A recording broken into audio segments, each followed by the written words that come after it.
ರಸ್ತೆ ಅಪಘಾತಗಳಿಂದ ದಿನೇ ದಿನೇ ಸಾವು ನೋವುಗಳು ಸಂಭವಿಸುತ್ತಿದ್ದರೂ ರಸ್ತೆ ಸುರಕ್ಷತೆಯ ಬಗ್ಗೆ ಜನರಲ್ಲಿ ಜಾಗೃತಿಯಾಗುತ್ತಿಲ್ಲ. ಈ ಬಗ್ಗೆ ಜನರಿಗೆ ಪೊಲೀಸ್ ಇಲಾಖೆ ಸುರಕ್ಷತೆಯ ಬಗ್ಗೆ ಜಾಗೃತಿ ಮೂಡಿಸುವ ಕಾರ್ಯಗಳನ್ನು ಮಾಡಬೇಕು ಎಂದು ಶಾಸಕ ಸಂಗಾರ ಹೇಳಿದರು.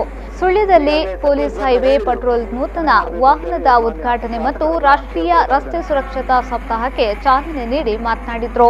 ರಸ್ತೆಗಳಲ್ಲಿ ಅಪಘಾತ ವಲಯಗಳಾಗಿ ಗುರುತಿಸಿಕೊಂಡಿರುವ ಸ್ಥಳಗಳಲ್ಲಿ ರಸ್ತೆ ಅಭಿವೃದ್ಧಿಗೊಳಿಸಲು ಈಗಾಗಲೇ ಸಂಬಂಧಪಟ್ಟ ಪಿಡಬ್ಲ್ಯೂಡಿ ಮತ್ತು ಲೋಕೋಪಯೋಗಿ ಇಲಾಖೆಗಳಿಗೆ ಸೂಚನೆ ನೀಡಲಾಗಿದೆ ಎಂದು ಹೇಳಿದರು. ಆದರೂ ಕೂಡ ನಾವು ಜಾಗೃತಿಯನ್ನು ವಹಿಸುವುದಿಲ್ಲ.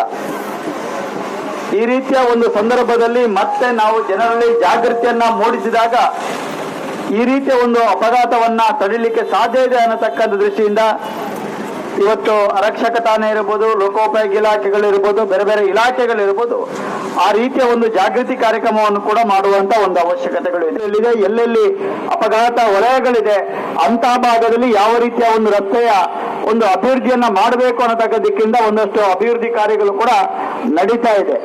ಆದ್ರೆ ನಾನು ಹಿಂದೆನೂ ಕೂಡ ಸಂಬಂಧಪಟ್ಟ ಇಲಾಖೆ ಅಧಿಕಾರಿಗಳು ಹೇಳಿದ್ದೇವೆ. ಈ ಸಂದರ್ಭದಲ್ಲಿ Sullia circle Naveen Chandra Jogi, Sullia SI Harish Kumar, crime SI Ratnakumar, Sullia ಸರ್ಕಾರಿ ಪದವಿ ಪೂರ್ವ ಕಾಲೇಜಿನ ದೈಹಿಕ ಶಿಕ್ಷಣ ಶಿಕ್ಷಕ ನಟರಾಜ್, ಶಿಕ್ಷಕಿ ಭವಾನಿ, ಮೃತ ಕಚೇರಿಯ ದೇವರಾಜ್ ಸಿಬ್ಬಂದಿಗಳು ಇದ್ದರು.